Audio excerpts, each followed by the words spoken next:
La solitude, ça peut être un gros poids, surtout dans notre société où c'est pas valorisé d'être seul. C'est pas valorisé d'être célibataire, c'est pas valorisé de vivre seul. Et ça fait partie des normes sociales qu'on nous inculque, mais qui sont peut-être pas votre réalité à vous. Et à quelque part, la solitude, c'est, c'est un gros problème de notre époque, mais c'est aussi une grande norme sociale problématique de notre époque. Et c'est assez facile de s'isoler en vivant seul, en travaillant seul, en faisant les courses, les tâches ménagères, les activités seules. Et il y a certaines personnes qui passent des jours et même des semaines sans parler à personne. Et pas seulement les personnes âgées. Les jeunes et les personnes de tous les âges peuvent souffrir de solitude. Et parfois, les personnes très sensibles ont besoin de beaucoup de calme. Besoin de beaucoup de calme parce que quand elles sont beaucoup stimulées, en fait, ça les épuise. Et comme elles réfléchissent plus que les autres la plupart du temps, elles se sentent pas forcément comprises et ça les épuise aussi, toutes ces pensées, tout simplement. Donc, c'est pas important si je suis entourée ou si je suis seule. L'important, c'est ce sentiment de solitude où je me sens connectée à personne. Et la douleur de la solitude, elle est aussi ressentie dans des aires cérébrales, en fait, aux mêmes endroits d'ailleurs que la douleur physique. Donc elle fait mal, en fait, la solitude. Elle peut faire mal. Et comme on est des êtres de lien, on a autant besoin de liens, surtout par le toucher et l'affection, que de boire et de manger. Donc ça épuise de se sentir seul, et puis ça fait que c'est comme un algorithme. Plus je suis seule, moins j'arrive à aller vers les gens, et moins j'arrive à sentir la connexion. Et ça peut conduire à une dévitalisation et au désespoir. Alors, même, il y a beaucoup de personnes dans notre société, moi en tant que thérapeute de couple, je vois ça aussi beaucoup, c'est qui se sentent seuls en relation. Donc ça veut dire que finalement, même dans ma relation, j'arrive pas à être vue, entendue, compris, comprise, et je finis par me sentir seule et complètement déconnectée de l'autre, et encore plus dévitalisée qu'avant. Alors les conseils de rejoindre un club, une activité qui plaisante, d'aller à la rencontre, c'est facile à dire, mais c'est pas toujours facile à faire pour certaines personnes. Ça fonctionne pour certains et pour d'autres pas. Alors, comment faire quand on se sent anxieux, anxieuse et seul souvent, et puis qu'en public, on met des masques, on met plein de masques, le masque du sourire pour pas montrer ce qu'on ressent, le masque d'être tout le temps en accord avec les personnes à qui on parle, le masque du caméléon où j'essaye de faire tout comme tout le monde, comme ça je passe un petit peu inaperçu, le masque vraiment d'observer comment les autres fonctionnent pour faire la même chose, ou pour impressionner par mon physique, par mes exploits, par mes projets, quel que soit le masque que j'utilise, si j'ai un sentiment de solitude qui est là, il va rester. Je peux essayer de me cacher, de faire le caméléon ou d'être invisible. Aucun de ces masques va me permettre réellement de me connecter aux autres. Donc, on peut déjà sentir une connexion qui est différente avec soi-même quand on arrive à aller vraiment écouter à l'intérieur de soi qu'est-ce qui me nourrit réellement dans cette vie, qu'est-ce que c'est mon chemin de vie, qu'est-ce que c'est ma mission de vie, et finalement, quelles sont mes valeurs de vie. Et aujourd'hui, si je devais trouver qu'est-ce qui me donne du plaisir dans l'accomplissement, dans la tête, comment je me sens fière, comment je me sens vraiment accomplie, c'est où ? C'est en créant quoi dans cet espace, sur cette planète ? Qu'est-ce qui fait que j'ai ce sentiment d'existence au niveau cérébral ? Ensuite, je peux me poser la question, qu'est-ce qui me donne ce sentiment d'existence dans mon cœur ? Comment je me sens aimée en fait ? Comment je me sens considérée, soutenue ? Et comment je me sens en connexion ? C'est quand je vis quoi avec d'autres personnes qui me fait sentir la connexion et le lien ? Est-ce que c'est quand je me sens compris ? Est-ce que c'est quand on me demande comment je vais et qu'on écoute la réponse ? Comment c'est ? Ensuite, je peux me poser la question, qu'est-ce qui me donne du plaisir avec moi-même dans mon corps ? C'est quoi qui me donne du plaisir ? Est-ce que c'est de manger des gâteaux ? De faire du sport ? Et quel sport ?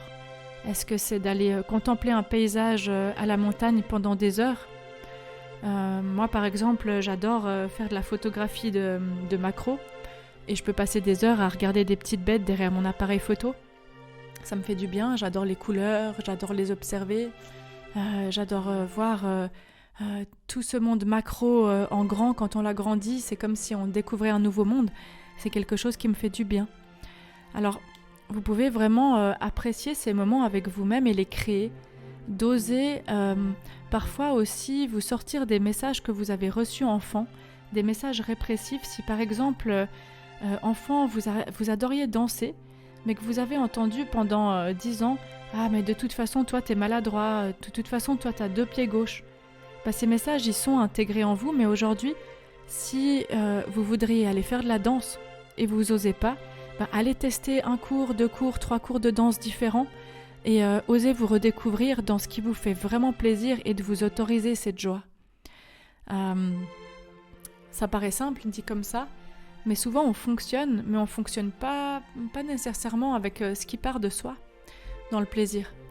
La solitude, c'est souvent, elle vient quand on sent un manque de connexion avec les autres, mais elle vient pas forcément du fait d'être seul. C'est très différent.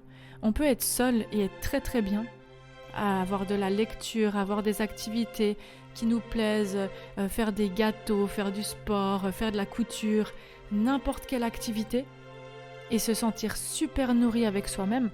Par contre, ce qui peut faire ressentir le sentiment de solitude, c'est quand les liens ils sont inadéquats, quand les connexions avec les autres ne sont pas équilibrées, ou qu'on a très peu de gens de qualité autour de nous, et que là, du coup, on a un manque de sentiment d'exister pour quelqu'un d'autre, et finalement, on est vraiment des êtres de lien. Alors, posez-vous la question, comment je veux être aimé, de qui je veux m'entourer, et n'oubliez jamais que vous avez le pouvoir de créer quelque chose de différent dans votre vie, même si ça prend du temps. Parfois, ce qui nous empêche d'aller en connexion avec les autres, c'est la honte de nous-mêmes. Ce qui me met mal à l'aise, c'est comment je me juge moi-même, comment je suis exigeant ou exigeante avec moi.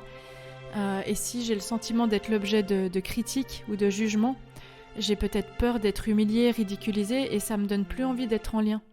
Mais je peux sortir de cette situation, c'est pas définitif. Vous pouvez travailler votre estime de vous et votre confiance en vous, et vous pouvez vous tester dans le lien avec des personnes qui vibrent plus avec vous. Soyez authentique et honnête avec vous. Demandez-vous, mais pourquoi je me sens honteux ou honteuse dans cette situation ? Pourquoi j'ai l'impression que ce que je raconte, ça va être mal reçu ? Est-ce que j'ai de la place dans cette relation ? Et puis, n'ayez pas peur de faire des deuils dans vos vies. N'ayez pas peur, les relations sont pas toujours faites pour rester à vie dans vos vies. Certaines relations sont là pour être un miroir de vous à un moment donné dans la vie et s'arrêtent. Et s'arrêtent parce que vous avez évolué, que les autres personnes ont évolué. Et d'arrêter des relations, parfois ça laisse de la place à laisser entrer des personnes qui vibrent beaucoup plus avec qui vous êtes aujourd'hui. On n'a pas besoin forcément d'avoir des grands groupes où il y a des personnes qui voient tout le temps des dizaines de personnes partout, qui font plein d'activités avec plein de gens, mais personne ne connaît réellement leur ressenti, leur authenticité, personne ne les connaît réellement. Et quelqu'un qui peut être très entouré peut se sentir très seul, de même que quelqu'un qui voit très peu de gens peut se sentir très entouré. Alors, ce sentiment de malaise qui peut arriver quand j'ai pas de connexion, il vient d'où ? À quoi j'attribue ce sentiment négatif et cette perte de connexion ? Et cette relation que finalement je sens difficile. Il y a des méthodes, soit je peux communiquer sur mes besoins, sur les besoins de l'autre, sur redéfinir la relation, et je peux faire face à mes sentiments et aussi oser créer d'autres relations, d'aller à la découverte de personnes qui vont vibrer comme moi, qui vont penser, qui vont avoir des valeurs de vie qui ressemblent aux miennes, et peut-être que si je suis une personne qui réfléchit beaucoup, peut-être que j'ai envie de personnes qui vont plus m'apporter de faire des activités. Si je suis une personne qui est très terre à terre, peut-être que je vais m'entourer de personnes qui m'ouvrent un autre regard sur le monde. Mais tout ça, ça part de vous. Qu'est-ce que vous voulez vivre dans les relations ? Chaque personne va dire quelque chose de différent dans ce qu'elle a envie de vivre, parce que chaque réalité est différente. Donc, c'est vraiment ce sentiment d'authenticité avec moi-même, d'être ouvert et authentique, ça peut aussi m'aider à me connecter avec les autres. Parce que si je me montre pas telle que je suis, je peux pas espérer d'être aimée comme je suis. Si je me montre tout le temps à travers des masques, parce que je contrôle tout ce que je dois dire, tout ce que je dois faire, pour pas être rejetée, critiquée, abandonnée, jugée, humiliée. Si je contrôle, finalement, je ne me donne pas la possibilité de pouvoir m'entourer de personnes qui vont m'aimer telle que je suis, sous tous mes masques. Et je vous assure que vous êtes aimable, même avec vos bugs, même avec les choses que vous savez pas faire, même avec vos défauts. Vous avez le droit d'être aimé à chaque instant comme vous êtes. Vous n'avez pas besoin d'être parfait pour être aimé ou parfaite. Vous pouvez vraiment vous poser cette question finalement. Pourquoi moi je devrais avoir tout compris ? Pourquoi moi je devrais réussir à être drôle, à être parfait, à être tout le temps éloquente pour être aimée ? Vous pouvez être aimé en chemin, parce que chaque personne est en chemin toute la vie, jusqu'au lit de mort. Et ça, c'est quelque chose qui peut vraiment vous aider. De vous autoriser à être aimé, malgré vos défauts, malgré les choses que vous ne savez pas faire. Et à partir de là, osez vous montrer, et puis peut-être les personnes qui vibrent beaucoup plus avec vous vont tout à fait arriver autour de vous naturellement. Et ça, c'est très chouette. Et puis ensuite, vous pouvez aussi pratiquer vraiment de manière régulière la vulnérabilité émotionnelle. C'est quand j'ai une volonté de reconnaître mes émotions et particulièrement les plus dures ou douloureuses. Et c'est pas facile à faire, d'aller écouter ses émotions, surtout la honte. La honte, elle fait mal physiquement quand on l'écoute. Mais c'est la meilleure méthode que je connais pour passer à travers ça et pour vaincre ce sentiment de solitude. Et vraiment que vous puissiez faire la différence entre est-ce que je me sens seule parce que les connexions autour de moi me vont pas ? Est-ce que je me sens mal connectée ? Est-ce que la prise est mal branchée avec les autres et je me sens pas aimée ? Ou est-ce que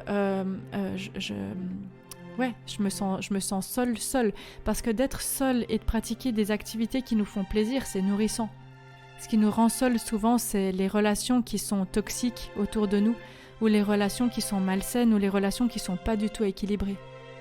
Et à partir de là, vous pouvez faire du ménage et vous pouvez choisir aussi vos relations. Et y croire, et pour ça, il faut vous montrer un petit peu plus. Là, je donne une injonction, il faut. Mais si je déboulonne pas l'armure, les gens, ils voient que l'armure, ils peuvent pas m'aimer pour qui je suis en dessous. Alors, à vous de jouer. C'est un processus, un petit pas après l'autre. Et moi, je vous dis merci pour votre écoute et à tout bientôt.